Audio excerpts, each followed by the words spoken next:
So this study right here is a randomized controlled trial. They basically analyzed the effect of red light therapy on the skin. They tried to measure the before and afters. It had a sample size of 136 volunteers, which is a pretty good sample size for a randomized controlled trial. A lot of them have way lower sample sizes. So obviously this is a good sign. It's going to reduce the probability of error. And they compared the after data with the baseline. They had also a control group, and they basically had 30 sessions. They tracked it with photography, ultrasound, multiple methods to essentially measure and track the differences in collagen and elastin before and after.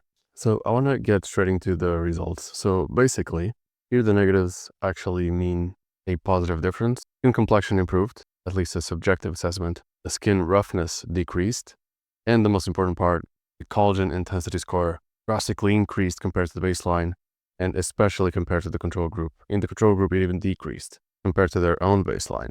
They also had the expert wrinkle assessment, and pretty much in the vast majority of cases, it was a net positive. And by these assessments and these differences, I can assume that elastin also increased, since that's what holds everything together. Here is one of the patients, and of course, this may be one of the best results that they had in the study out of the 136 participants. But still, regardless, this is insanely impressive. Just look at the before and afters. They just look way younger in the after. These are two different women. And even if they are the best case scenario, which they may be, it's still super impressive that something can do this and not have any negative side effects. So pragmatically, what does this all mean? So if you don't have that much money, basically, you can get sunlight right after the sunrise or shortly after, or shortly before the sunset, and you're going to get basically a ratio that is much higher in red light compared to UVB and UVA. If you're comparing to, for example, during the midday, where you have a higher UV index and the sun is way higher relative to you. So if you have a bunch of money, you can try to get a device and try to make sure that the type of wavelength matches the ones from the studies, but they usually cost a bunch of money. Or again, we can try to get sunlight in the first hours, especially in the first hour, or in the last ones. The first being the most beneficial because it also has circadian rhythm benefits.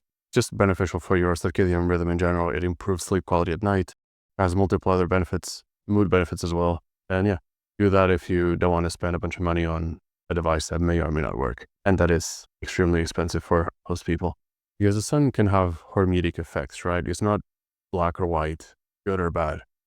There's a certain amount that can trigger hormesis, which is basically some damage, but it's damage that the skin can recover from and basically trigger recovery pathways that will become a net positive. Even things like tretinoin, they're hormetic stressors. So not all stress is bad. Some stress triggers recovery pathways, and arguably there's a certain amount of sun that is hormetic and that can trigger the necessary amount of recovery, but that doesn't have enough cumulative damage of UVB and UVA that is overriding the potential benefits of the hormetic effect. So yeah, that's pretty much it for this one. Pretty quick video.